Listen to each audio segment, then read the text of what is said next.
We're here. All right. And my light just went out. Oh, God. It has to happen to me, right? You don't need it. Yeah, you do. Now you're looking like Casper the damn ghost. Not the gray ghost, Casper the ghost. What's going on Takes here? all the color out of your skin. What? What are we doing here? All right. What's going on? Yeah? Wait a minute.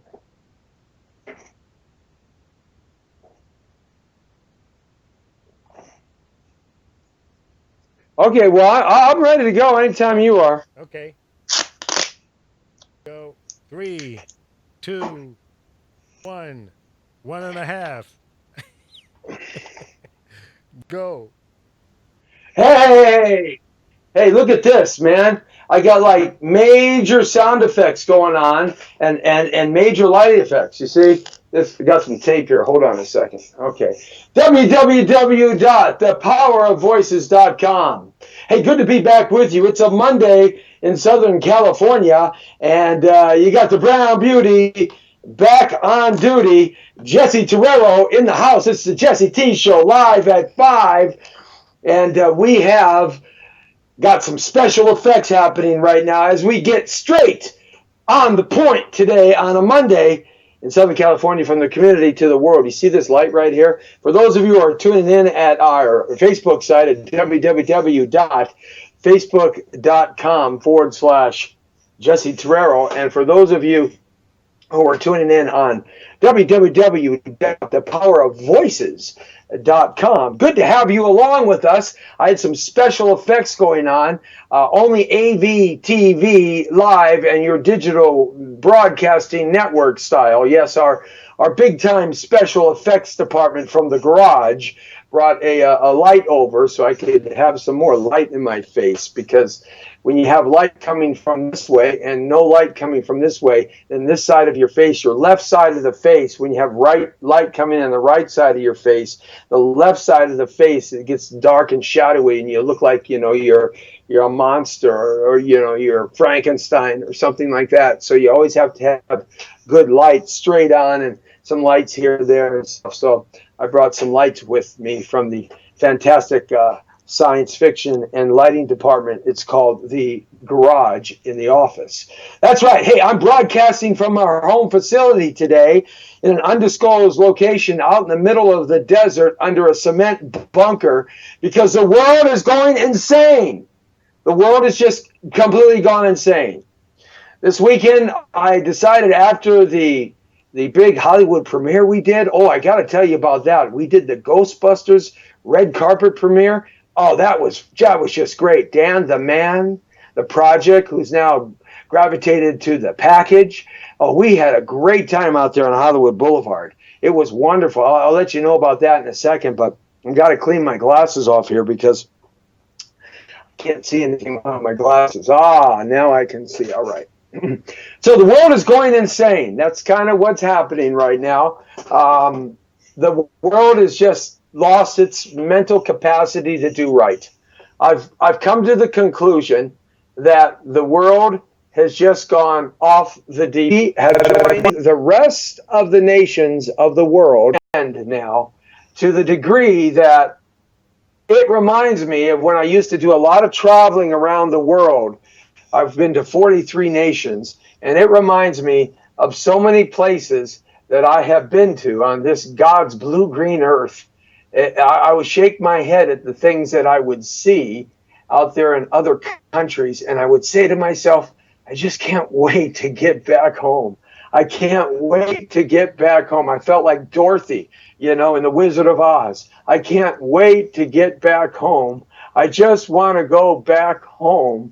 I would land in America on any soil in America. I felt so relieved, and I felt like there was no stress in my body. Even if I was sleeping in five-star hotels with security guards and everything, it didn't matter.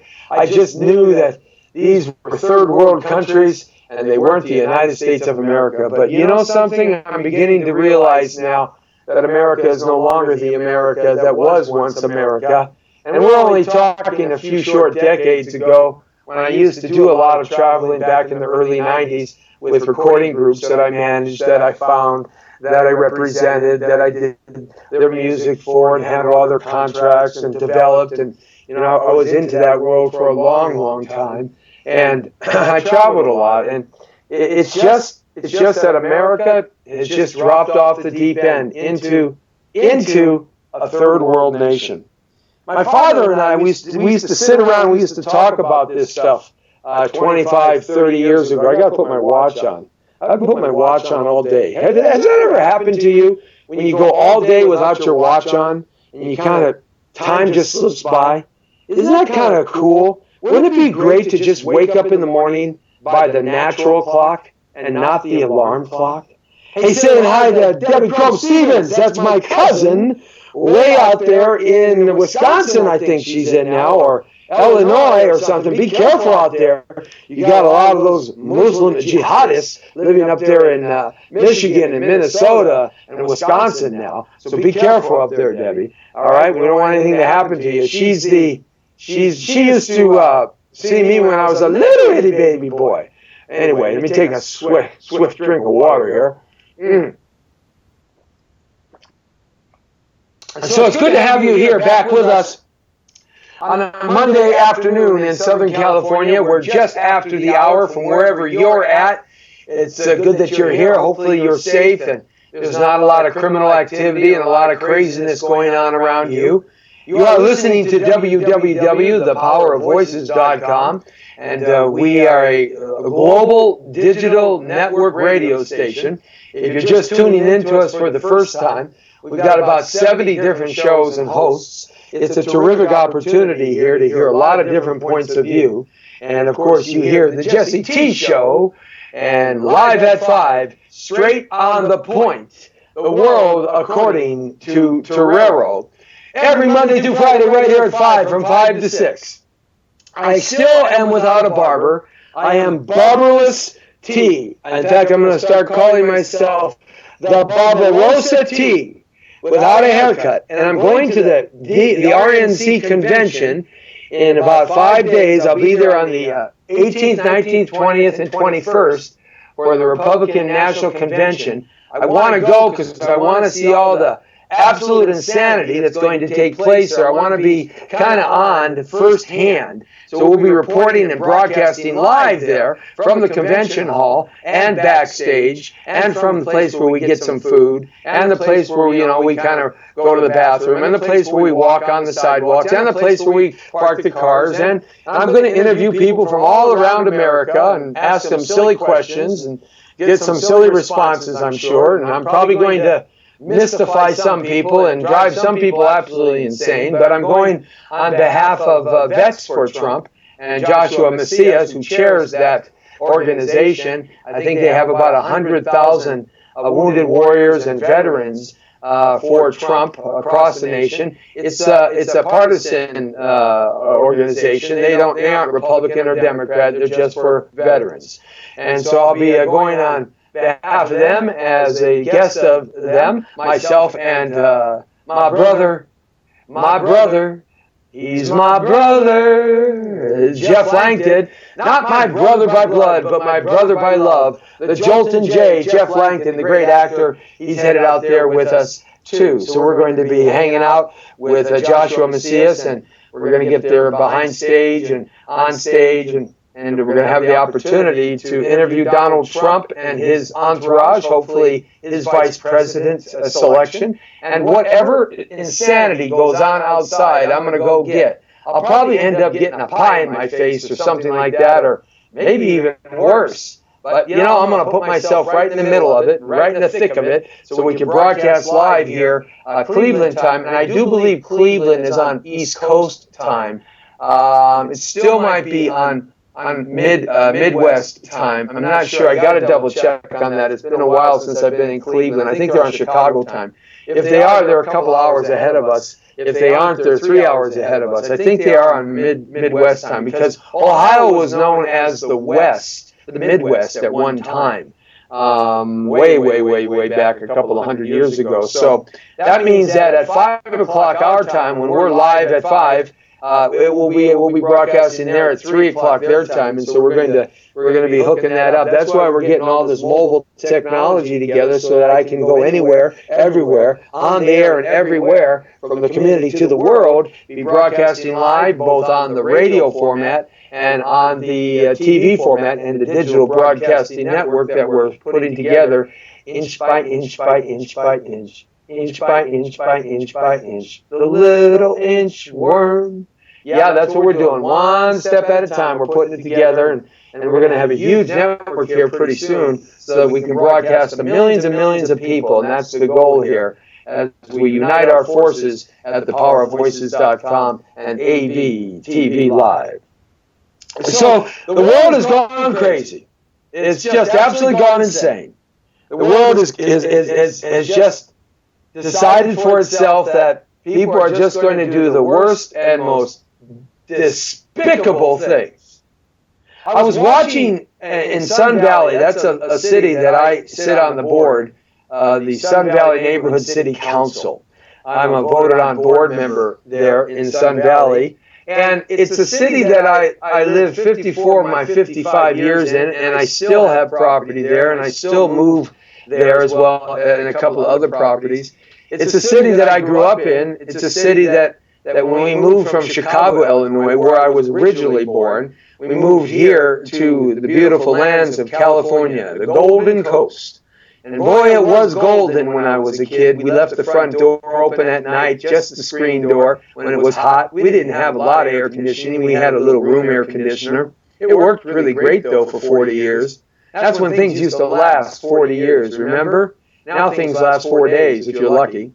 Can't be fixed either because it's all plastic and whatnot. Anyhow, we used to leave the front door open. My mom and I, when I was a little kid, we used to sleep right there at the front door because it was hot. Sometimes we'd sleep right on the patio with a blanket and some pillows. You know, it was kind of cool. We always left the car unlocked. The car was never locked. The back door was never locked. We never had a chain or lock on the gate at all. We never had any of that stuff. The neighborhood was quiet and peaceful. Everybody respected everybody's property, respected everybody's home.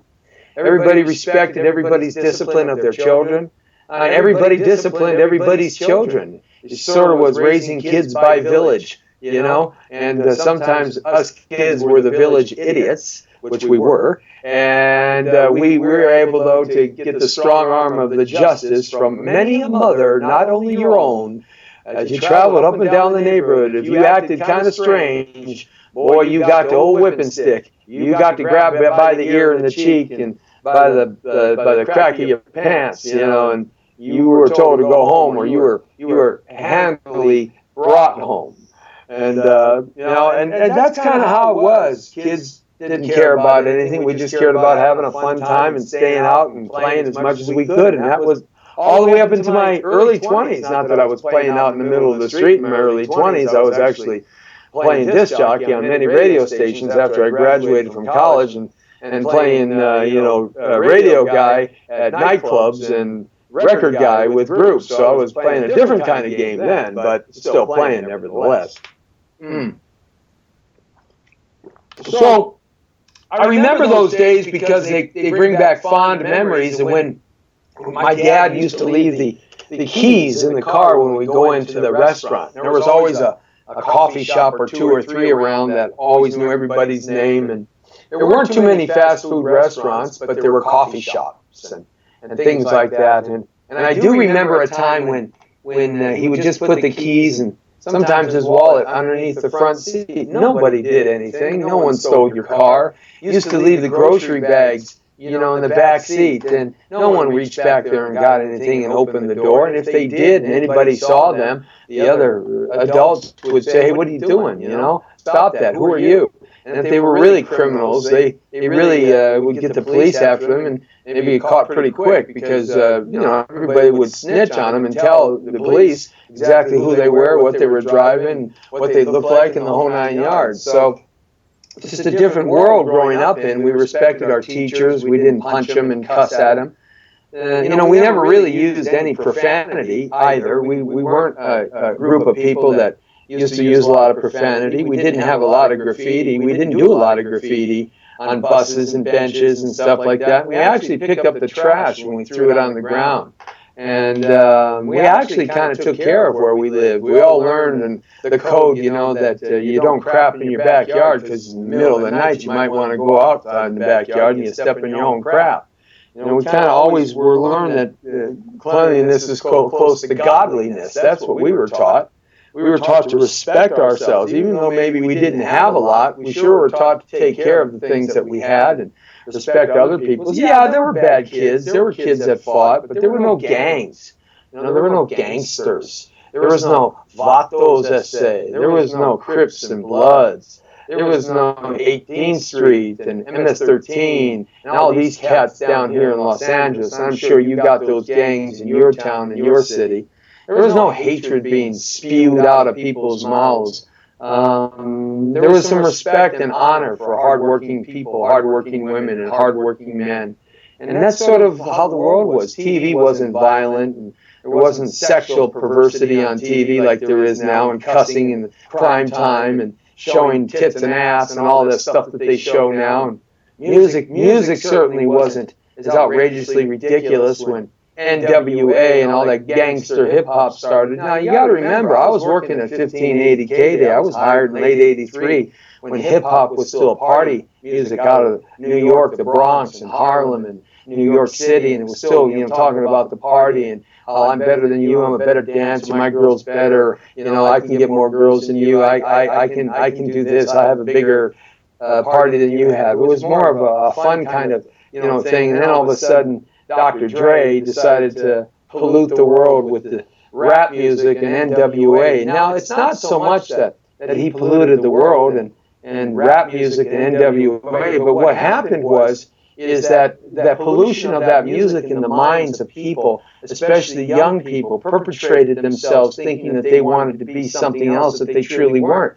Dr. Dre was never a gangster. None of those guys were gangsters. Eazy-E was about the only one that was a true gangster. I mean, he funded his whole first record and his whole first label with money he worked on the street, pimping and selling drugs and doing whatever else he did. He was a gangster. But all the rest of those cats, they were just wannabes. All of them. I know them all. All of them were just wannabes. Later on, of course, you had youngsters that grew up trying to kill people and then be rap artists, of course, That's a fun thing to follow. But I'm not blaming rap music. I mean, I was a part of it. I remember the first gangster rap I heard. We played all the original stuff at 1580 K-Day here in Los Angeles at AM Stereo 1580 K-Day. I was there. I was the only guy who wasn't black on the air.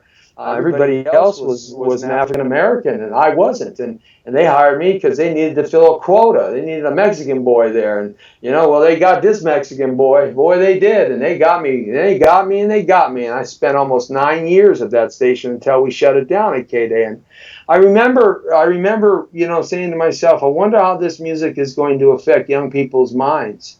Because popular music does affect young people's minds. And the moment that I saw white kids and girls wearing their pants down below their rear ends, I realized, well, it really did affect young people's minds. And of course, the violence in the movies and the cut and thrasher movies and the blood and the gore and all this stuff. I mean, what is it with people? I mean, do we just want to see death and destruction? Do we want to see people in pain and agony? Do we want to see blood and guts, people getting slashed and shot and murdered? Is that something that we really want to see? I mean, I guess people get off on that today. I don't know. I guess, it makes them have a sexual experience or their heart goes palpitate. I don't know what it is. What's left up to the imagination? I mean, pornography on the internet. Go think about that one. Pornography everywhere. Porno. I mean, what was porno 30 years ago is soft compared to what pornography is today. I'm constantly fighting at all my social network stations, constantly getting hit with these stupid porno sites. And I pop up and I buy software and I download stuff to block them. I mean, what is it with pornography? I mean, what is that? The destruction of females and males. I mean, I don't get it. I don't get it. I've never gotten it. I've never gotten it. I never understood that. I'm not saying that I'm a Puritan and I'm not saying that I'm a prude, but I just never understood it. I never understood why it's exacerbated itself to the point now that we human beings, we love to see people get whiplash. We love to see people get stuck. We love to see people get murdered. We love to see people get their heads chopped off and blown up. We love to see people in a worse position starve and not drink and die. I mean, why don't they just put executions back on the internet? I mean, I think I'm going to do that. I'm going to have a website called the Execution website. I think I'll make my deals with the states and see if I can help them make some money on their executions. You know, I mean, we might as well do that. The last public execution in America was back around the turn of the century. So let's bring that back. I mean, a bunch of bloodless, blood hungry people that live in this country today. That really bothers me, you know? That really bothers me that everybody has this criminal activity. Everybody wants to be a friggin' tough guy. Black guys want to be a tough guy. White guys want to be a tough guy. Brown guys want to be a tough guy. Even the girls want to be a tough guy. What is it with all these tattoos? I don't get that one either. And I don't get the metal in the face. You know, everybody wants to be a tough guy. I wish somebody would come up to me and have metal in their ears, in their face. I'd just pull on their metal, their bone through the nose. That's all you got to do. You know how painful that is? You never had your nose broken like I have. Those of you who are watching here on our FacebookLive.com/Jesse Terrero and on thepowerofvoices.com on YouTube Live and on all our sites, Instagram, Snapchat, and Periscope live stream up and everywhere we broadcast from. As you're listening to this at www.thepowerofvoices.com, you know, I mean, you know, why does everybody want to be a tough guy? Why does everybody want to put their chest out and say, look how bad I am? I'm tough. I'm tough. I'm a big tough guy. I'm a big tough girl. What is it? What is it with the violence that bestows upon us today? Is that what people get off on? People actually get off on violence. That's why the MMA, that's friggin' just Spartan gladiators beating each other up. Now, I'm not against that. Those guys are trained up and those girls are trained up. If you've ever been in the octagon or you've been in a boxing ring, you have no idea, if you've never been in there, how trained up these guys in 5 disciplines. I mean, striking, kicking, choking, locking, grappling and conditioning. It's unbelievable how trained up these men and women are.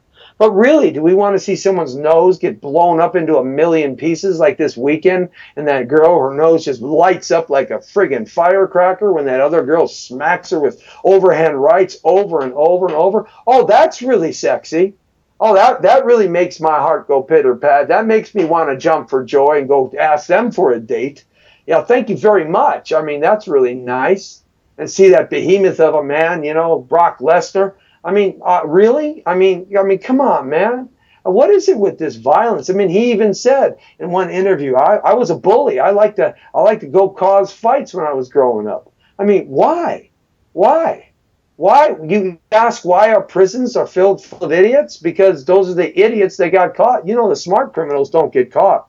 Only the stupid ones. You stupid ones that have a record. You stupid ones that got caught. You're stupid. You're just stupid, dumb criminals. You aren't the smart ones. I mean, at least if you're going to be a criminal, learn how to be a criminal. Be a smart one at least, not a stupid, dumb one. I mean, if you're going to do anything in life, be good at it. Don't be bad at it. Really, the prisons are filled full of people who are just violent, angry, despicable psychopaths. I don't get it. You know, why is it that people want to go 100 miles an hour down the freeway when everybody else is going 52? What's that about? What is it with the Mongols and the Vagos and the Hells Angels? I mean, is that really something you grew up to want to be? You know, running a street gang, a biker gang? Is that really something that turns you on? You feel like you fill a hole in your void. You have no security, and that's your destiny. I mean, seriously, what's going on? Why does violence bestow appreciation in this country? What happened to people that had civility? Seriously, do you even know what the word civility means? I think they should start teaching common sense. They should have a school in kindergarten called Common Sense 101. And then they should have a school in kindergarten called Logic 102. And then they should have a school in kindergarten called Manners 103. And then they should have a school in kindergarten called Respect 104. And then they should have a school in kindergarten called Honesty 105. And I could go on and on and on and on. Because it's all gone, ladies and gentlemen. It's all gone. It's done. It's gone. My goodness, the next generation. Who are they being taught by? Despicable people? I was out, as I started earlier, with the Sun Valley Neighborhood City Council. I'm a voted on board member there. I've been fighting community activism. I've been part of community activism for over almost 40 years now. I've been fighting human trafficking and pimp trafficking for 10 years. I've been fighting it because it just bothers me that children and women are abused by people who don't care about them as human beings. These human traffickers and these pimp traffickers are the most low-life cretins God could have ever created. And I question God sometimes. Why the hell did you ever create these cretins? I mean, did you create these cretins so that I had to protect my family and light somebody up with my 45 and then go to jail for the rest of my friggin' life? I mean, why were these cretins created? Why were these varmints of society ever developed? I wish we could have a blood test for varmints and cretins, and we could end their lives before they get going. I mean, talk about abortion. Let's figure out something we can end the cretins' lives. I mean, seriously. Seriously. I mean, you know, why? Why does somebody want to knock somebody on the head, throw them in their van, rape the little 12-year-old till she gets to a house, rape her and rip her clothes off and beat her up again, and rape her some more in the second house? And take her across to the third house and rape her and beat her up and destroy her and scare her some more. What do you get off on that? $365,000 a year. That's what they get off on that, brothers and sisters. Did you know that according to FBI statistics, one pimp, pimping. You hear all this rap music about pimping. I can't stand it. It pisses me off. Pimping pisses me off. One pimp. One disgusting varmint pimp makes $365,000 a year off a 13-year-old girl he puts on the street or puts in an escort service or puts in a hotel or puts on the internet or puts in a low-life, seedy, disgusting magazine. And what about those magazine owners that own these magazines? What about them? Do they not care? You see, the hypocrisy of our democracy sucks. Bunch of friggin' hypocrites running around. You know what I do through the day? I call people out. I'm calling people out all the time. I call them out all the time when they're hypocrites. When they run off with their mouth. I say, okay, well, let me ask you a couple of questions. Very rarely do I come across somebody who's true, genuine, and honest, and is not a hypocrite. You know, at least criminals aren't a hypocrite. That's the one good thing I can say about them. They want to kill you. That's what they want to do. They want to take your life and take your money and take your wife and take your daughter and rape your son. That's what they want to do. And they're pretty good at it. Except the ones that get caught, they're stupid, low-life dummies. Okay? I wonder if those people can even spell the word hypocrisy. You see, I'm not talking about color, am I, people? I'm not talking about race, am I, people? I'm not talking about sexual preference. I'm not talking about religion. I'm talking about all you low-life pieces of crap that just want to commit violence for any reason on anybody, anywhere. Yeah. My eyes are watching you. Coalition Against Human Trafficking is watching you. That's right. CAHT. You know how many cats we've caught? A lot. We participated with. Yep. We saved a few people too. Not nearly enough. Why is it that certain ethnic groups target their own kind? Why is that? Why is it that certain ethnic groups target their own kind?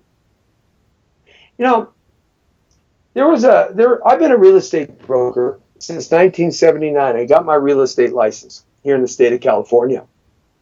And when I got my real estate license in the state of California, we had to live by a creed, you know, and I took that to heart, and I've always tried to do the best. I have not tried. I have done the best for my clients, both in real estate and loans. Their needs were greater than mine. That's how I developed my company name, Win, Win, Win, Inc., and then Win, Win, Win, LLC. It's built into the name. When you win and they win, then I can win. I don't win in front of you. I win behind you. We build a triangle of strength and power, pointing to the right direction with a solid base. That's how we win, win, win. I remember when the San Fernando Valley here in Los Angeles, and that's a valley just kind of northeast of downtown LA and Hollywood, where Dan the Man, the package, and I, where we were at for the Ghostbusters world premiere on Hollywood Boulevard. I'm going to talk about that a little bit later on. Wow, what a great time that was. ABTV Live was broadcasting live. You can catch that on our website at ABTV Live and the Digital Broadcasting Network at www.facebook.com/Jesse Terrero. But we were there broadcasting live, and we got a chance to interview Dan Aykroyd and a whole bunch of others. I'll get to that in a second. But, you know, when I was a real estate, well, I still am, but back when I started out, the San Fernando Valley, for the most part, was all white. It was all white. Some Asians, some black folks, some Mexican folks, not hardly any folks from Central America, none for the most part. There were Japanese, those were our Asian folks, some Chinese, but that's about it. Pretty much that was the makeup of the San Fernando Valley.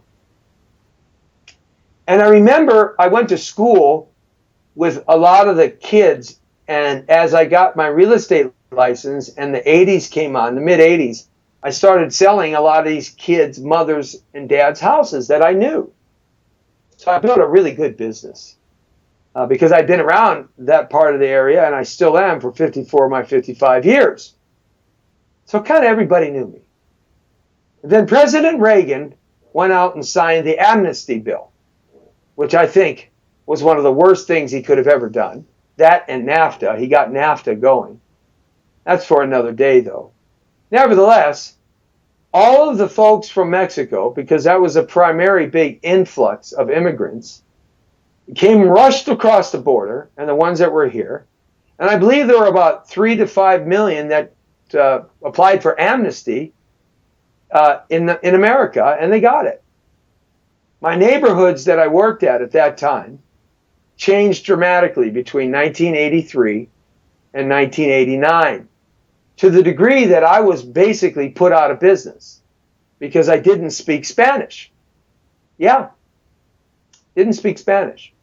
And the agents that did speak Spanish, which most of them were immigrants who got their citizenship and then got their licenses to practice real estate, and to Chicanos that were around for forever, since time immemorial, they spoke Spanish. They took all the business.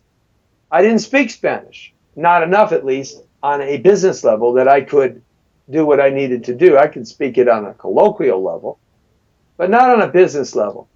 So I kind of just readjusted my locale and moved off into a couple of 2 or 3 different areas where Spanish wasn't the primary language. Little did I know that the whole San Fernando Valley would become Spanish-speaking as a primary language, especially some enclaves, which are almost 100%. I got no problem with that. That's not an issue. Because now those folks who couldn't speak English can speak English just fine after 25 years. And those folks who couldn't speak Spanish, like me, can speak a little more Spanish so we can communicate again. But one of the things that I noticed is that the crime of Hispanics or Mexican people upon Mexican people in my little industry of the real estate profession was insane. I would see loan brokers, and I would see real estate agents and brokers do the most incredulous things. In fact, when I had my listings and they sold my listings, I wouldn't let them do things. I'd point it out. Pissed off a lot of people. Yep. When I was a buyer's agent or broker, and the listing agent was doing several things, I would report them to the DRE while we were in a deal. Didn't like that. Didn't make a lot of friends, but I just couldn't stop. I couldn't stop because it just wasn't right that they do this to their own people. These poor folks who come from another country, scrape together hard work, speak the language of Spanish, their home country, and then they put their hands and their lives and their finances in the hands of some larcenous piece of crap, someone who committed felony fraud, lie to them just to get their commission? Are you kidding me? There was a guy, and I'm not afraid to tell you his name because he's not in business anymore. He ran a company called Superstar Realty out of Pacoima, California. He lost his broker's license, so he had to work under his wife's broker's license. He couldn't even get an agent's license. Freud Candelario. What a scumbag. I called him out in a parking lot one day because I was in a deal with him.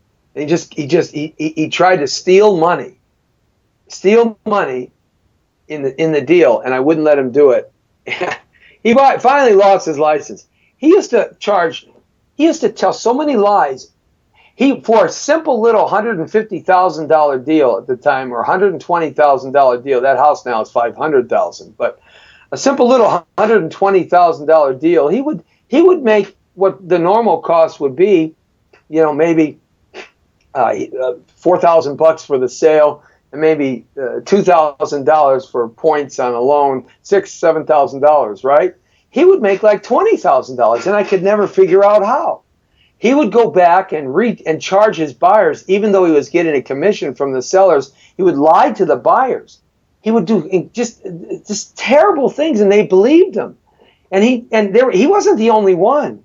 There were so many of them that just committed such great crimes against their own people. And it just blew me away. Just unbelievable. And the Mexican gangs, like So Trece and all these gangs that I grew up with over here, scumbag gangs, they would commit crime against their own people. I mean, what kind of stupidity is that? Let alone be a criminal that gets caught. And I got to thinking about that, and it's kind of been that way through the history of our country. When the Irish came to America on the East Coast, some of the biggest corrupt people were Irish gangsters, like Kennedy in Boston. What a gangster he was. Became what's equal to a multi-billionaire today. Running liquor and prohibition and doing all the other things that he did in Boston as a kingpin of the Irish gangs in Boston. So, what about New York and the Italians when they came? I'm Italian and I'm Irish too, and I'm Mexican. So I can speak to these things. So shut up if you think I can't. I can speak to these things. Okay? I can speak to anything I want. I'm an American. Anyway, here's the point. The point is, the Italians, and so much crime against their own people. But, the one thing that the old organized mafia did is that they didn't kill women and children. They took it out on themselves. At least they had a creed of honor. Criminal to criminal, not criminal to somebody's house.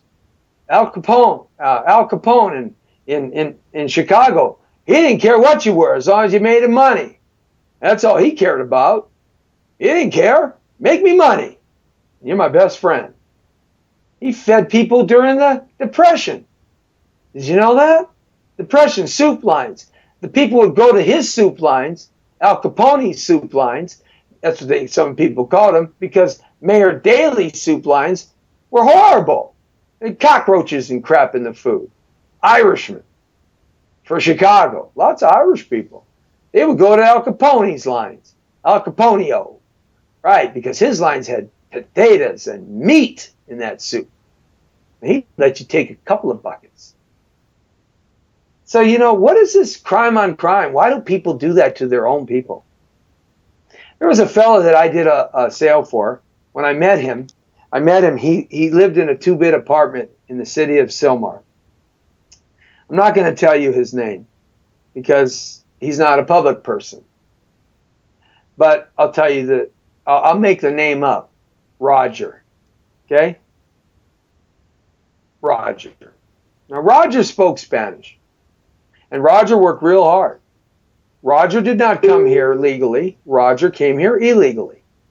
But Roger worked hard to get his citizenship and his papers and his wife, and he got them. He lived in a too-big cockroach-infested apartment, and that's when I met him. He had a couple little baby kids, and when I went over to the apartment, I figured I went over there because I knew I could get him a loan. I knew I could at the time, 20 years ago. And so I got to the apartment, and that's it. I made a promise to him. I looked him in his eyes, in his face, and to his wife. And I said, I promise to you, on my life, with absolute God's obligation, I promise I am going to get you out of this apartment. So I qualified him for a loan. I worked it out so he could get his first loan, FHA loan. And I found him a beautiful house, and he bought it. And he loved that house. And he worked on that house. And it tripled in value in 5 years. And then one day, he comes into my office and he says, Jesse, I want to refi my house. I only owe $125,000. But now it's worth $400,000. And so I want to refinance it. And I said, Roger, you can't do this the way you want to do it. This was in the days when we did 100% loans. You could take all the equity out of your property. You didn't have to have any equity in on a refi. You just had to have a heartbeat and be breathing back in the 90s. And so I said, man, you can't afford this loan because this little 1% teaser rate is going to go a negative amortization against the balance. Plus, that teaser rate within 2 years is going to jump up to, 8, 10, 12%. It's tied on an adjustable to the 9th District cost of funds. And at that time, it was fluctuating like a crazy person. Up and down and up and down and up and down. I said, I can't do the loan for you, man. I can't do it. I mean, I can do the loan, but I can't do it. And he said, what do you mean? I said, it's not the loan that I can't do. I won't do the loan for you because I'm not going to be a party to when you lose the house and go into foreclosure and I have to come back and say, hey, man, I told you. You shouldn't have did that loan. I'm not going to be a party to that. I promised to get you out of that piece of crap apartment you lived in and find you a nice house. And look at what you've done. Look where you're at. Look what you've accomplished for your family, man. I'm so proud of you. You're a hero, man. I'm not going to do the loan. You can find somebody else to do it. He goes, well, I do. I have somebody else that'll do it. I said, yeah, okay. So he goes and gets the loan. Tax out all the money. Takes out about $390,000 of cash.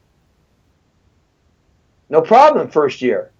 Second year rolls around, his trade business, I'm not going to tell you what his business is, but it has something to do with building properties. His trade business tanked.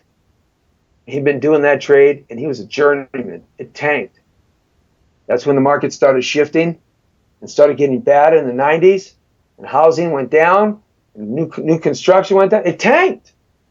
He went through all his savings, all his credit cards, sold his cars, sold his tools. He couldn't keep the house. He comes to me 3 days before he's going to go into foreclosure. 3 days before he's going to go into foreclosure, he comes to me and he says, here's my problem. What am I to do? Well, I did what I had to do. I stopped the foreclosure within 24 hours. Why? Because I know how to do these things at that time. And I still do. But I stopped the foreclosure, all done the legal right way, hooked him up with an attorney, my pal, and he sued the United States government, the bank, the escrow company, the title company, the notary, and the loan company. And guess who did the loan? Yep, you got it right. Superstar Real Estate. Brian Candelario. And then he sold his business. And he was nowhere to be found, and some cat bought his book and got stuck with this. You know how many guys of Mexican background hurt people of Mexican background? Why is that? Why do people do that to their own race? Black people in the United States are more likely to be the victims of violent confrontations with police officers than whites because they commit more violent crimes than whites per capita. This is according to the FBI. FBI statistics. Black people in the United States are more likely to be victims of violent confrontations with police officers than whites because they commit more violent crimes than white people per capita. Fact. Despite making up just 13% of the population, blacks commit around half of the homicides in the United States of America. Department of Justice statistics show that between 1980 and 2008, blacks committed 52% of homicides compared to 45% of homicides committed by whites. More up-to-date FBI statistics tell a similar story. In 2013, black criminals carried out 38% of the murders compared to 31% for whites. Again, despite the fact that there are 5 times more white people in the United States of America. Why is that happening? Why? It has nothing to do with the color of their skin. It has nothing to do with the color of your skin. It has nothing to do with anybody's color. Fact. From 2011 to 2013, 38.5% of people arrested for murder, manslaughter, rape, robbery, and aggravated assault were black. This figure is 3 times higher than the 13% black population figure. When you account for the fact that black males aged 15 to 34, who account for around 3% of the population, are responsible for the vast majority of these crimes, the figures are even more staggering. Despite the fact that black people commit an equal or greater number of violent crimes than whites, whites are almost twice as likely to be killed by police officers. Whites are almost twice as likely to be killed by police officers. Why don't we see that on the news? Why don't we see white people getting shot in cars? Why don't we see that on the news, people? Why don't we see white people getting shot by police? Why don't we see white people committing the crimes? Why don't we see that? Have you ever put that in your mind? As to why we see only black people? Am I making any kind of sense to you? According to the data from the Center for Disease Control, between 1999 and 2001, 2,155 whites died as a result of being shot by police, compared to 1,130 blacks. Why is that? Critics argue that black people are overrepresented in these figures because they only represent 13% of the population. But they are underrepresented if you factor in violent crime offenders. In other words, you would expect the number of blacks and whites killed by police to be roughly equal, given that they commit a roughly equal number of violent crimes. But that's not the case. Whites are nearly 100% more likely to be victims.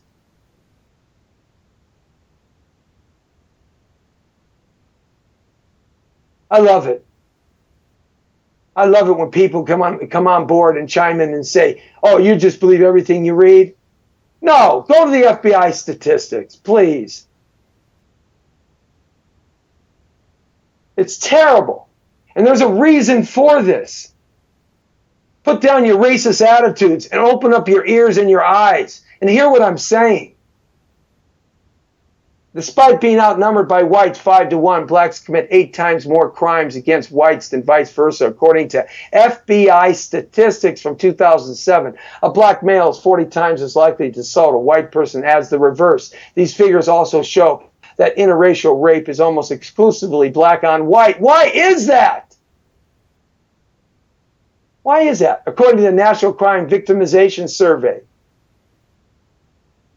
Why is that? Have you ever thought why that is? Huh.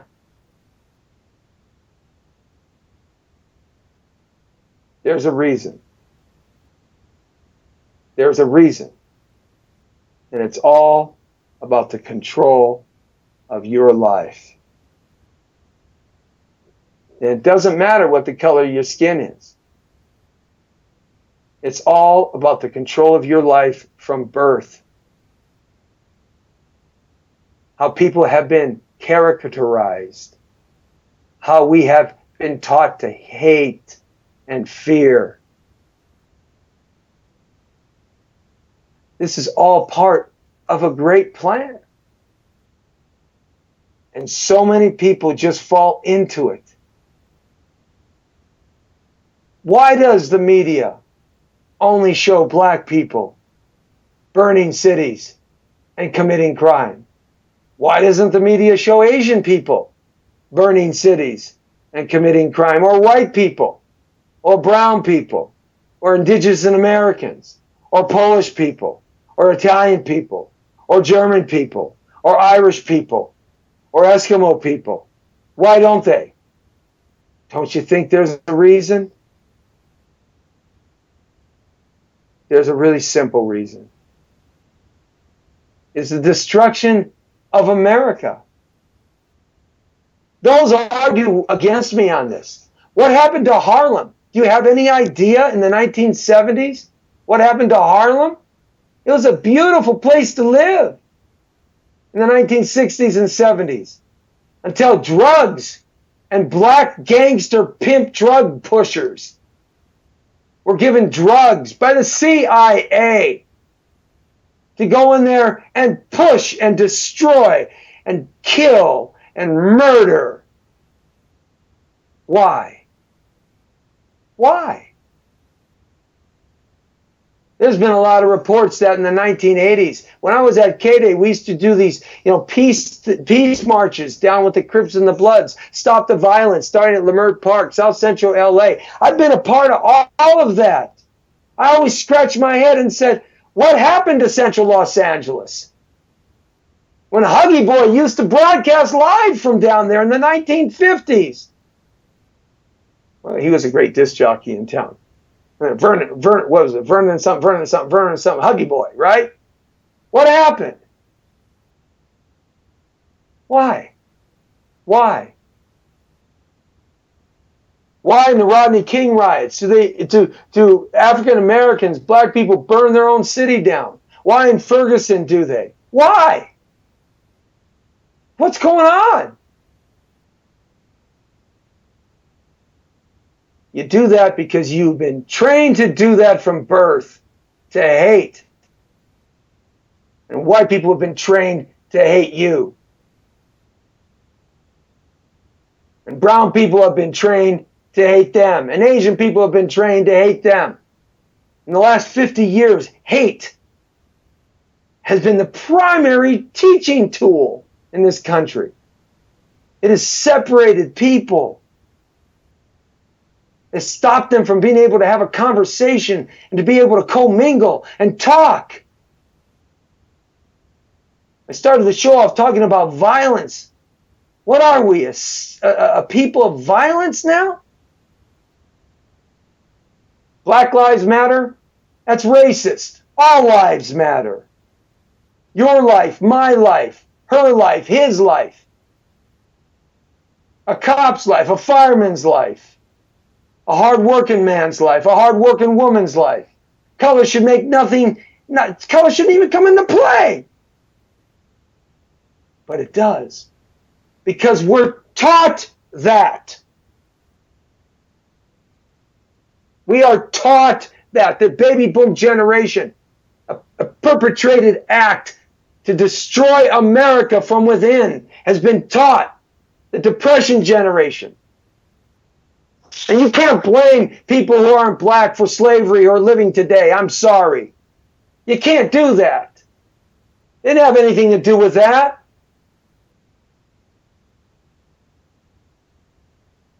Come on, people. Put your color down. I'm talking to white people too. Stupid white Aryan race idiots up there. Swastika Nazi jerks. Come on. What is that about? People are just disgusting. You know, there's a man, Reverend James Stern, who's trying to put the KKK out of business, and I'm joining his cause.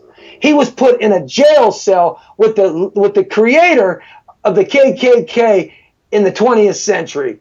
That disgusting individual. And you know what? He has like 170 pages of notes. He was in the same cell. Go back and watch the interview I did with him on thepowerofvoices.com. Blow you away. I used to go with this guy from Tabernacle Church. I used to go with this guy down to central Los Angeles. We used to march together, for God's sakes. With the Crips and the Bloods and the drugs and the murders and the drive-bys. It's ridiculous. He's trying to put the KKK out of business. He's got class action suits.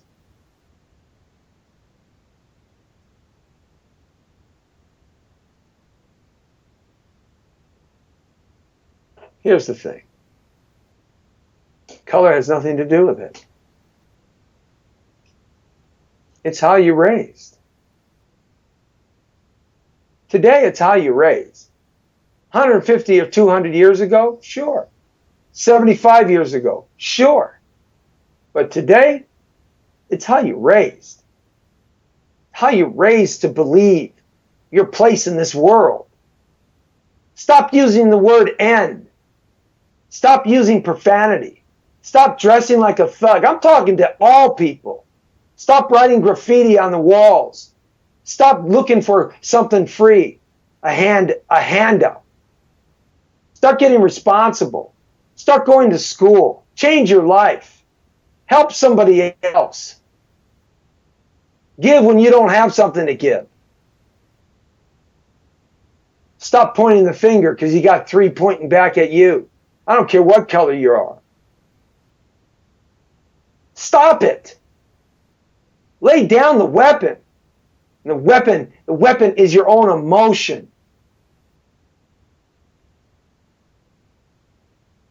Do it the right way. I'm not saying there's not police brutality. It's a huge problem in the United States. No one will deny the fact that it is a problem. But there's 800,000 police officers, 1 million police officers in the United States of America, and not all of them are bad. And when we find one, they're gone. And they kill white people too, and they kill brown people too. Just go look at the jails. They kill Asian people. Everybody gets killed. It's equal opportunity killing. Don't think you're the only one. And we got to stop it. The cops, they got a hard job. Don't be antagonistic in attitude to them. You got a hard job. Change how you think. Just be a human. Put the color down. The color means nothing. Change how you think about yourself, about your environment, about where you want to go in life. Change how you think about what you can accomplish if you put all the energy into something great. Asian, brown, black, white. Change how you think. That's the key. Because they're forcing you to think a certain way. www.thepowervoices.com. Monday through Friday, 5 to 6, every day, right here on the Jesse T Show, broadcasting live on Facebook.com/Jesse T. Jesse Terrero. The Brown Beauty is off duty. See ya.